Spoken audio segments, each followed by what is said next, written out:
And there we go. Good morning. Thanks to those who are joining us today for the virtual job spotlights. My name is Lynn April. I'm with CESA 8 out of Gillette, Wisconsin. And along with me is Allison Bowie from NWTC. So we are going to be running the show today in conjunction with CESA 7, the Ahnapee Youth Apprenticeship Consortium, UWGB, NWTC, and the Inspire Northeast Wisconsin deployment.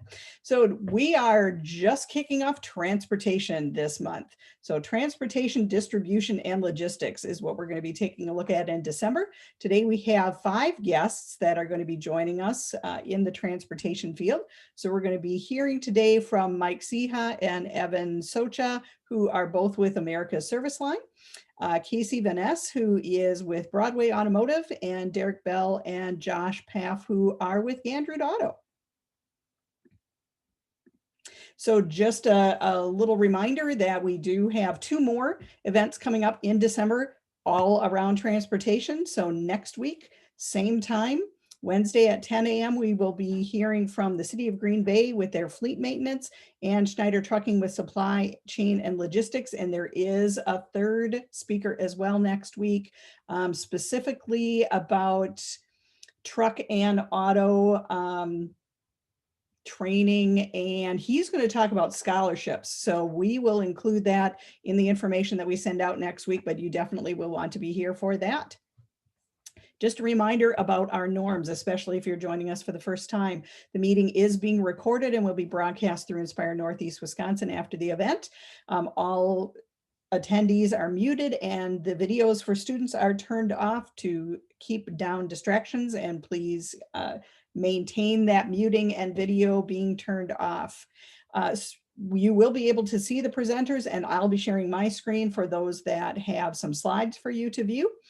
If you do leave the meeting, I'll try to keep an eye out for anybody who is joining late, but you may not be able to get in, just so you know. And we absolutely would love to hear from our students. So if you have questions about anything from our presenters today, please enter those questions into the chat, and Allison will be manning that. As each presenter gets done with their section, we will then stop for questions. So if you've got specific questions for any of our presenters, please type that into the chat as we're going along. And we do, if we have the need, have the capability of removing people from the meeting, but we have never had to do that because you all are here because you're interested in this. So we are going to jump right into our speakers today. So first up, we have Mike Ceha and Evan Socha, who are both employed at America's Service Line, and they're going to be telling us a little bit about their background and what they do there. And then we're also going to be hearing from HR at America's Service Line about opportunities. So Mike and Evan, take it away. Hi, I'm Mike Ceha. I started out in ASL in 2007, right out of high school. I've always been a hands-on learner, and I've always been mechanically inclined. I'm the type of kid that never was really books, was more taking it apart, putting it back together. And I figured out college wasn't for me, so I stayed with America's Service Line. I started working here doing basic cleaning, maintenance, stuff like that.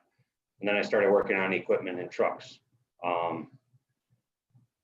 ASL sent me to a carrier certified factory training course. And it was about a 2-week program that they sent me through to get certified to work on units. And I enjoy what I do. What I like about my job, I love that different challenges come across daily, and my job is never the same. You never occur on the same problem on electrical stuff. I take pride on helping my coworkers, especially younger kids that come in here, and teaching them how to do stuff, how to diagnose it. And I like to teach them stuff that I have learned for tricks throughout the years that I've been here. I also love working for the company that allows me to get new certifications. Say if there's new certifications that need to be done, they'll send me to school to get that, or pay for the classes to get that.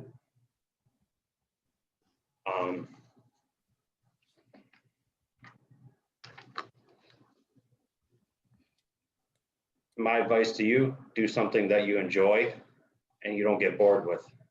Otherwise, it'll become long days and stuff like that. I actually want to come to work. And now it's Evans. All right.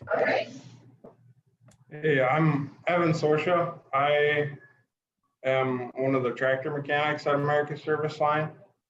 When I was in high school, probably about 14 years old, I started working on chainsaws and all kinds of small engines, snowmobiles and all that. And I just really took an interest in that. And I started working part-time for a company that runs dump trucks during high school. And I kind of learned that I would love to work on semis once I graduated. So I started looking around and I found a job here at ASL. And I started working here about a month after I graduated from high school. And I've been here ever since, which is going on 8 years. I learned a lot. I went to NWTC for diesel, and I learned a lot there, but I learned so much more on the job training. That experience is worth everything. What I like about my job is here at ASL, we're constantly getting new equipment. So you learn on the newest technology available. You're always learning what's brand new in the industry. And I also love being able to look back at the end of the day and see what I did. You can always see everything that you accomplished, what you worked on. My advice to all the students coming up is work hard and make yourself valuable to whatever company you end up working for. That's about it. Great. Can you tell us a little bit about what American Service Line does? American Service Line is a trucking company. We're part of American Foods Group. We transport refrigeration trailers, usually hauling our meat, and then we backhaul whatever we can back up to Green Bay. So then all of the trucks that you're working on are part of the fleet for ASL? Yeah, our primary job first is to maintain our fleet. So we have about 150 trucks and I don't even know how many trailers, about 400 trailers. And we do work on outside equipment. So we'll get other people's equipment in and work on that. But first goal is to get our stuff done. And then when we have time for other people's stuff, we work on their stuff. All right. Did we want Britton to talk a little bit about the HR side of things as well? Yeah, so Mike and Evan did a great job explaining a little bit of why they love being mechanics and what they love about the company and how they got there. So, you know, like they reiterated, you don't need to go to college just to find a good paying job with great benefits. So we provide our employees at ASL, specifically in the maintenance department, a full sponsorship to tech school. So if you're interested in going to become a diesel mechanic, or you want to work on refrigeration units and stuff like that, we'll send you to school. There is a 3-year commitment though, but with that commitment, we provide all our employees, specifically our diesel mechanics and our mechanics, a 500-year tool and clothing stipend. We do have some phenomenal benefits here. everyone loves time off. So, you know, all our new employees can earn up to 2 weeks of paid time off in their first year. We have a phenomenal health, dental, and vision plan with a 401k company match. And most importantly, the one thing that sets us apart from a lot of other, you know, maintenance shops or trucking companies is that we have a culture with an open door policy. You know, we were always trying to build our employees up and provide better opportunities for them to advance and to grow in their careers. We view all our new employees that come on as an asset, and you know, they're the ones that, you know, keep this business running, and we want to do everything in our power to make sure that they're healthy, they're happy, and that they're safe.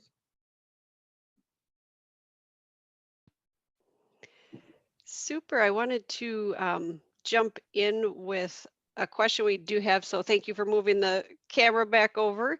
And so folks know, America's Food Group, it's the meat we have, right? It's the meat that we all eat, and it's literally farm to table is their slogan, right? So just for folks who maybe don't put the two together, it's a really vital component that we have in Northeast Wisconsin in terms of what we eat and literally being in our back door.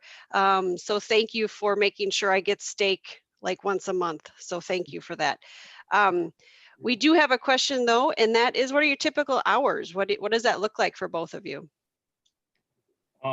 First shift, we normally work from like 7 till 4:30ish roughly. Yeah. And then our second shift comes in about 3 o'clock-ish, and they work till midnight. They're actually pretty good hours. They allow you to get overtime. I know a lot of people, they keep you at 40 hours.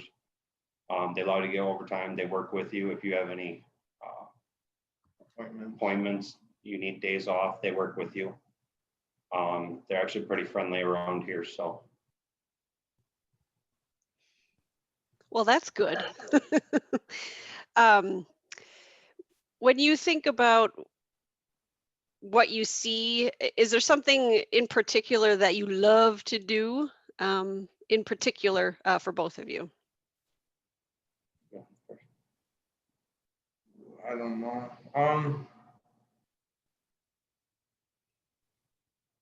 I can't say there's one specific job I love to do. I love that it changes from day to day. It doesn't get, Great. you're not going to do grease jobs every day. Yeah, you don't have the same repetition every day. It's not like you come in, punch in at 7, do a grease job, take break, do another grease job. There's always something different to do out there. So it keeps you fresh. It keeps everything exciting. That goes the same for the refrigeration and the trailer work that I do. Like, there's never a specific thing that's exactly the same every day. You get a new problem, whether it be like a refrigerant problem or a wiring problem, it's always a different thing every day. And it's fun to try figuring out some of this stuff. So it sounds like problem solving would be a great skill for students who are interested in this career to have. Yep. All right. Well, anything else that you want to leave us with, gentlemen? Nope. All right, wonderful. Thank you so much for the information. And we'll move on to our second guest, that is Casey Van Ness from Broadway Automotive. So we'll be hearing a little bit about Broadway and all the opportunities that they offer to students before Casey talks about his position. So, Paula. Wonderful, thank you. We just wanted to introduce Broadway to you today. A couple of things that we felt were important to share with you, some programs that we offer to students in high school, students in college. Being in the area for over 100 years, you know, we definitely think it's important to get involvement from our community members, you know, students and upcoming employees we hope to bring into the fold. So a couple, things we wanted to mention on the next slide. It talks about opportunities to grow. For us, specifically with the service department, collision center, and our parts department, we have hundreds of employees, at our local Green Bay dealerships and our one in Manitowoc now that help support these different positions. And, our mantra is definitely to promote from within. So when somebody starts out in maybe a quick lane capacity in service, their next opportunity might be, working in reconditioning or becoming a master certified technician.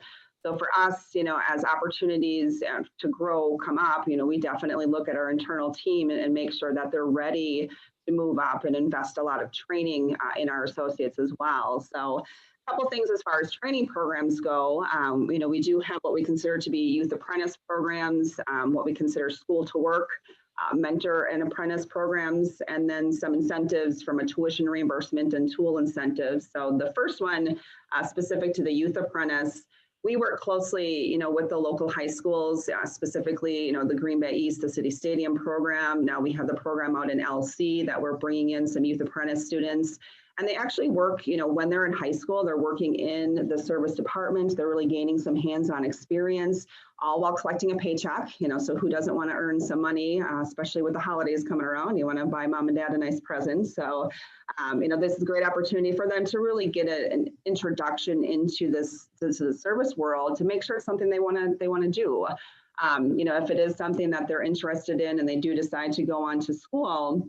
On the next slide, it talks about more of a school to work program. And we work closely with NWTC specifically, and we have a lot of students that go to school, whether it's service, automotive, diesel, or collision center type work. And we know school schedules and working can be hard to juggle. So what we do is we definitely work around the school schedule. So when school is kind of busy in session, the students might work part-time. They might work, 15, 20, 25 hours a week. And then when there's a couple weeks or months when they don't have school, they can beef up their hours to full time. So they're getting, more money in that paycheck. So it's definitely a balance and something that we definitely want to work closely with the students so that they can get the hands-on experience while getting the education through school. Upon graduation, we promote a mentor and apprentice program. And this is really where, the training wheels come off per se, where you have that education, you might have a certificate through school, and now it's an opportunity to work one-on-one with a mentor within our business. So again, whether that's on the service technician side of the house or collision side, working in the mentor program allows you to gain that hands-on experience working with somebody who's been in the field for years, who might be a master technician, and really trying to learn as much as you can from that individual. That relationship might last, 12 to 18 months. It might be less than that, depending on the skill set of the apprentice, but it's definitely proven to help the person grow and feel comfortable and confident in their skills that they've learned, through their higher education. Then as far as the incentives go, we definitely offer, a wonderful incentive plan for the students within a tuition reimbursement. So once they graduate, we will reimburse them up to $7,500 over the course of a couple of years towards any tuition that they would have paid going through school. So it's more of a monthly incentive upon graduation. So it definitely helps, if there are student loans or anything to pay off those bills.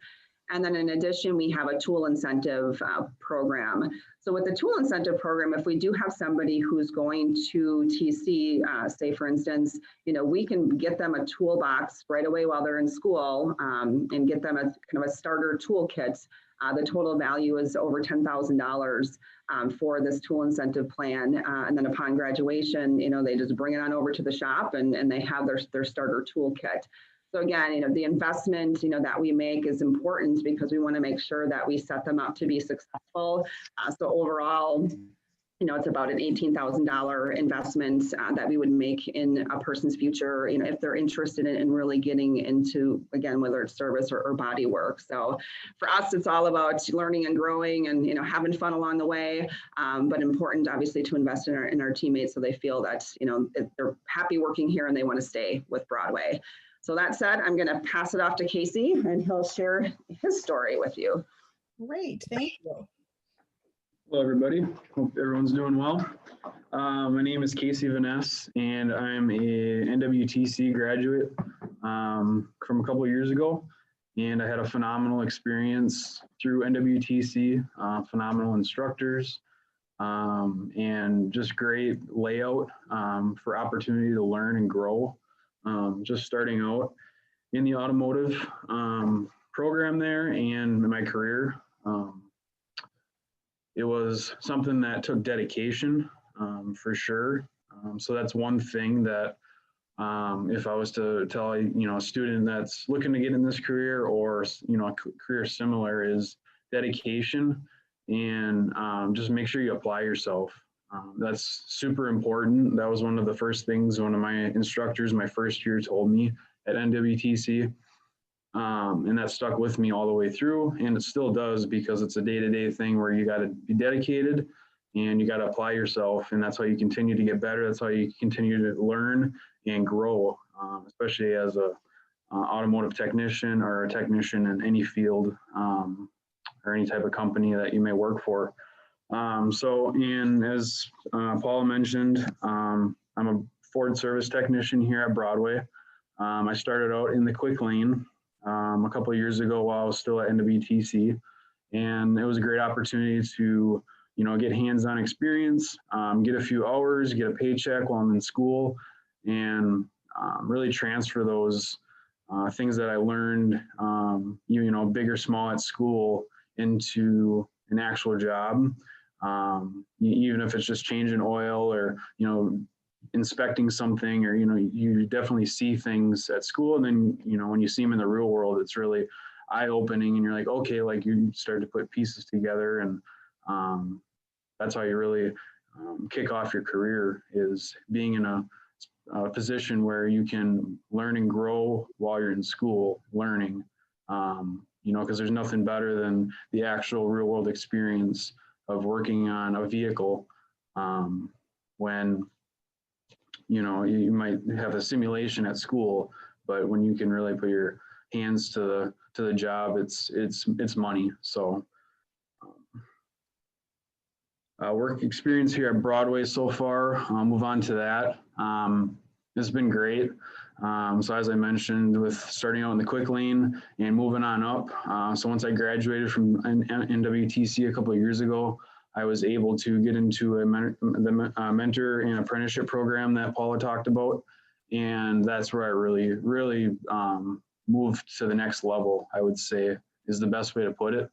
The mentor I had was great. He answered all my questions that I ever had. When there was a big job that needed to be done, I worked side by side with him, because there'd be days where sometimes he'd be taking a job and I'd be taking a job, and he'd be floating back and forth to what he was doing and what I was doing, making sure, I was on the right track. And then if there's, say like an engine R&R or something that I had to do with my mentor, then, we would stick together and do that for a day or two. And, he'd show me literally everything that I had to do, the right way. He took the time to explain it. And that's where your confidence begins to grow, as a technician, especially because this career is very satisfying when you can, take something apart and put it back together the right way the first time, especially, that's our goal. Fixed right first visit is a huge point that we emphasize here at Broadway, because, the customer wants their job done the right way the first time.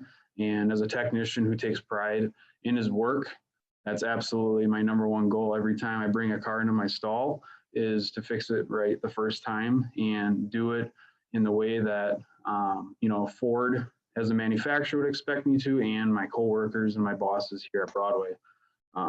So it's been great so far at Broadway, and I'm looking forward to many more years here as I continue to grow and learn as a Ford service technician.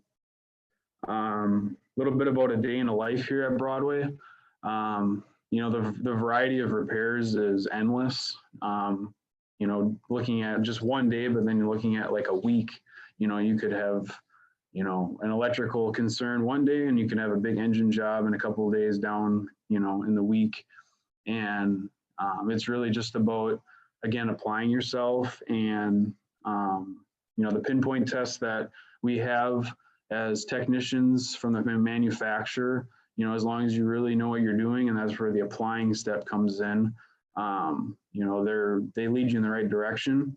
And, you know, once you get to the point where you're almost there to figure it out, you know, whatever the issue is, you move on and, you know, you begin the repair and you get it done. And, you know, once that, say that electrical job is done, you move on to the engine job. Like, it's like bang, bang. Like, as a flat rate tech, you know, you're done with one job and you get to the next as fast as you can, but doing it efficiently and correctly. You know, there's definitely a difference if you don't do it, you know, obviously efficiently and correctly. You know, that's where you might stab yourself in the back a little bit. So you want to find that balance where you can really fix it right the first time and be able to, you know, grow your confidence level and your expertise, and, you know, get right to the next job right away, even though it may be completely different than what you just did. And that's really the great thing that I like about my job. You know, it's one of the top 5 things I would say is the variety. And we really, you know, there's a little bit of repetition, you know, from certain jobs, but really day to day, you're doing different stuff. And that's what's really great is, you know, the variety, you know, I guess is the best way to put it. So, and you guys, as you're continue to learn and grow, just as I said, the employability skills that are required for a job as a technician is really the dedication and applying yourself, and just being able to really take in what your instructors and people around you are willing to give you and apply it, and, you know, just have confidence in yourself too. So I appreciate the time. Great. So a couple of questions, and students, please, if you've got questions for Casey, type them into the chat. So what's your favorite thing to work on? My favorite thing to work on is probably heavy engine work, to be honest. You know, because you're on it for a while, and, you know, say for example, doing a timing chain job, you can be doing, you know, taking a bunch of different stuff apart to get to your main focus in the repair.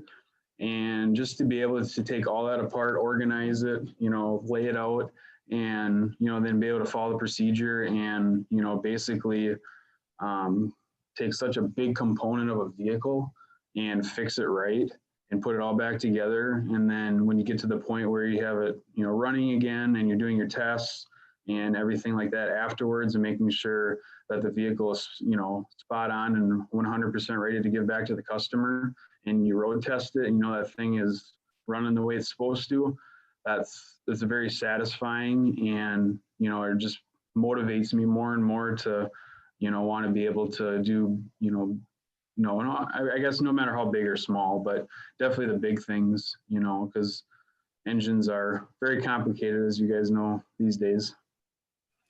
And I had one other question. What is the coolest car you've ever had a chance to work on? The coolest car, that's a good question. There was a Shelby Super Snake that are very rare last year. You know, I didn't do anything too sophisticated on it, but it was just an oil change inspection, and the thing was supercharged. Everything was chrome under the hood.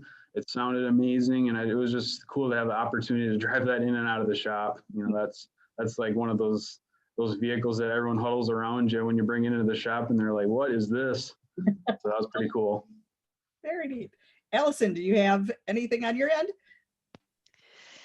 There's nothing in the chat, but a question I have: how do you keep up to date with all the new versions of each car? You know what I mean? Like, how do you keep up with knowing? Yeah, that's a good question too. So, I mean, every Friday we have a little meeting with our shop foreman, you know, as teams and technicians, and, you know, he'll let us know if there's any available trainings from Ford that are available, and he encourages us to take those.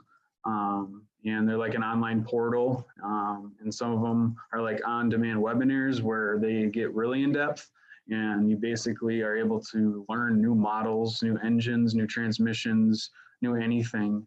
And they give you a basis to what, you know, what it is and how it works, you know, even though it may be similar to a prior year make and model or something, but You know, they're obviously always coming out with new technologies. You know, the new 2021 F-150 is coming out pretty soon, and we're going to start seeing those in the shop, you know, early 2021. So there's going to be new things to learn on those.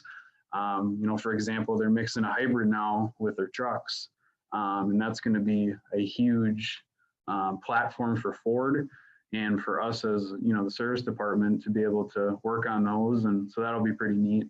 So it's really just taking advantage of those learning opportunities that Ford gives us too. Super, thank you. Great. You're welcome. And then we're going to shift from the inside of the vehicles to selling the vehicles. So we have from Gandry today, Derek Bell and Josh Paff, who are going to talk about two different types of sales, both face-to-face and online. So Derek and Josh. All right. Hi, guys. I'm actually here at Gandry Chevrolet. Now, we do have some other stores here in the area. We also have a Nissan store, a Dodge store, and we have a used car lot across town. So like I said, I work at Gandry Chevrolet. I am a sales and leasing consultant here. I've been here for a current 3 years. All 3 years I have been working in sales. Prior to that, I was actually a GNC manager selling supplements. Now, I did have a small team, about 4 or 5 people, and just wasn't my cup of tea. So that's why I kind of moved from a managing point to my own managing point. So I am basically my own business. I run my own business from my cubicle, and it is my job to basically up people on the lot, talk to them about their vehicle interests, their what they're looking for exactly in a vehicle. Now, as far as a day-to-day process goes, typically I'm working about 45 or 50 hours a week. And yes, I am kind of that car salesman that comes out to you and ups you on the lot. So, I mean, I'm not necessarily waving you down kind of thing, stopping in front of your car, that kind of thing. I'm more or less kind of a relationship builder. In my mind, if you make a friend in car sales, you make a sale. Whether that takes 4 minutes, 4 hours, or even, 4 days. It can take anywhere from, minutes to days. So it's really up to that car salesman, how they'd want to approach that person based on response, talking points, that kind of thing. And we're not really order takers here. We do go through a full internet interview process, whether we do that out on the lot or even at our cubicle setting. We want to really find out what they are about, their hobbies, their likes, their dislikes, their family. You want to really dig into them just because you need to build that relationship to potentially get that sale. Now, probably the climax of the auto sales is that person taking home their vehicle. So you got to make sure that vehicle's cleaned up, ready to go. You got to make sure you know everything about that vehicle. It's known as a delivery when we actually hand off the keys to someone. And you want to make sure that it's a flawless delivery, because otherwise, if they have questions or anything, they may come back to you. But yeah, so it's a fairly fun job. You meet a lot of people. So with that said, customer service is huge. It's probably the biggest thing in auto sales. So you really got to be very apt into talking to people. By no means are you just going to be able to sell cars sitting at your desk, unless you might be someone like Derek Bell, who actually works in internet sales. And he's going to kind of go over that with you now.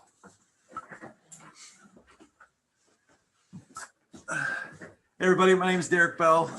As Josh said, I am in the internet sales department here at Gandry Chevy. I've been in car sales for about 18 months now.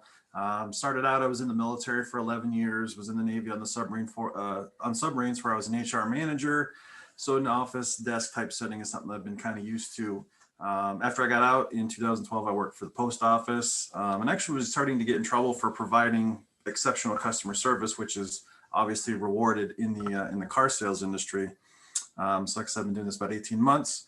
My biggest thing is getting to know the person, kind of like Josh said. I don't try to sell you a car. I try to get to know you and become your friend. So those are a very specific interview process we have. But unfortunately, I don't get to do that in person with COVID and everything going on now. It's a lot of online based shopping. So same interview process, get to know them, find out what they need. As we're not a commission-based sales staff here, I don't have to worry about trying to sell you the most expensive vehicle I have. just really getting to know you and finding out exactly what you need, all through email, phone calls, and text messages. Kind of like Josh said as well, with the when we get to that delivery part of the process, I try to make the customer feel like it's their day. They're a superstar. I take pictures. I have my own social media page that I created to kind of separate myself from your typical car salesman that you're going to meet at any dealership across America. Take pictures, text them, put them on my Facebook page. I've had a lot of people that said that they really enjoy it because it's really a stress-free environment. What I would say is, best advice I can give you is enjoy what you do, no matter what you decide to do, whether it's in sales, whether it's in service, or not even necessarily in the automotive industry. You're going to work for a long time. I'm 38 and I'll probably be working for another 30 years. So if you don't enjoy what you do, whatever it ends up being, you're not going to have a good time. So I would implore you to enjoy what you do on a day-to-day basis, because you're going to do it for a while. That is for sure. So you've had a really varied background, Derek. Can you tell me what skills you learned in the service that transferred to your position now?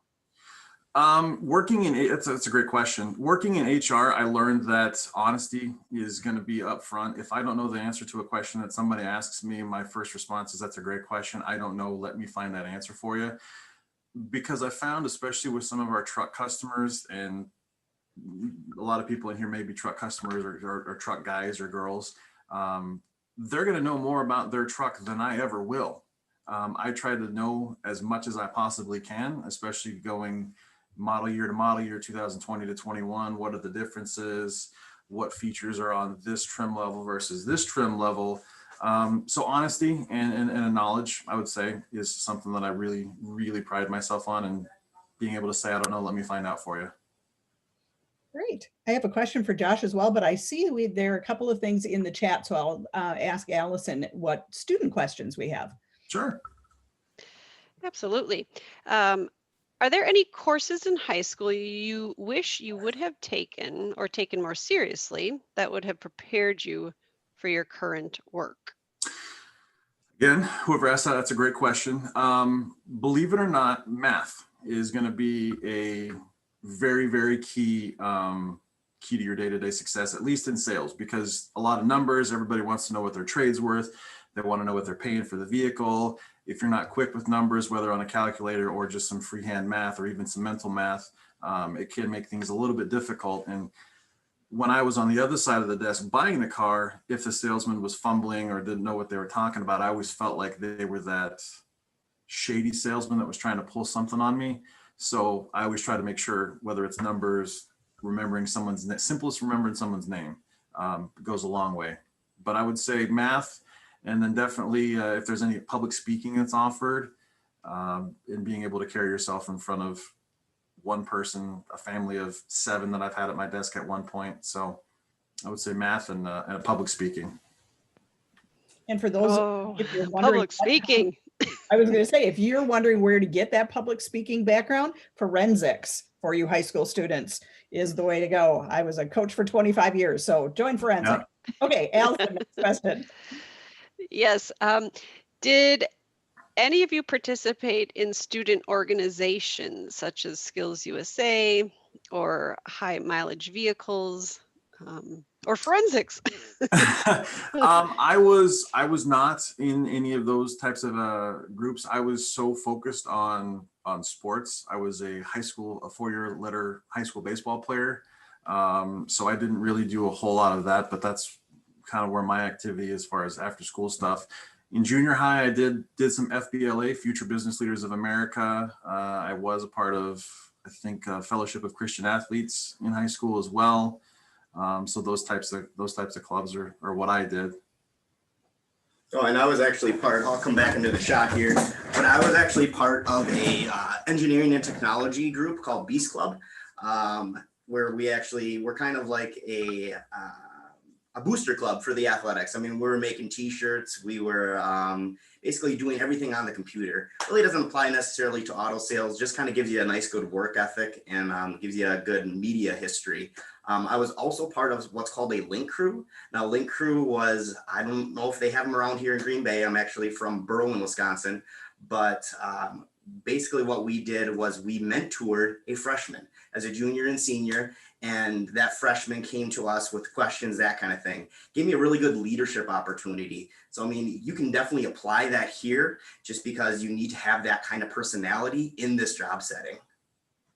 Great. And Josh, I did want to know, you talked about working for GNC. Did you go directly into sales from high school, or did you have some education and I training? did not. So I did go to UW Green Bay. I had a degree in human biology with a emphasis in exercise science.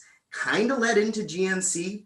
However, as an exercise science major, that does more than likely require some type of graduate program.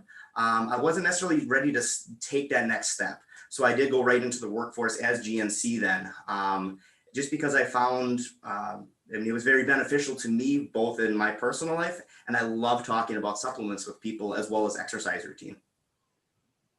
Do we have other questions, Allison? There are no other questions at this time, no. Right. Okay. Well, anything else you want to leave us with, gentlemen? I think that's good. I mean, like what Derek said, I mean, just like what you do. And then honestly, it won't be a job. That is so true. All right. Thank you so much for joining us today. And just a reminder to students. Thanks so much for having us. We really appreciate it. Yeah. Thank you to all of our guests. Great information and lots of opportunities for our students. So just a reminder that we do have 2 more sessions coming up. So we'll hear from more employees next week on December 9th. And then we will, on the Wednesday after that, hear about all of the education opportunities in the fields of transportation, distribution, and logistics. We do absolutely appreciate your feedback, students and staff who are on. So you should have gotten a link this morning to our survey. Please take the time to go out and give us some feedback on what you'd like to see next. And that should wrap it up for us today. Again, thank you to all of our guests today. Great information and lots of opportunities for our students to be investigating as they are looking at what their next steps are after high school. Thanks a lot.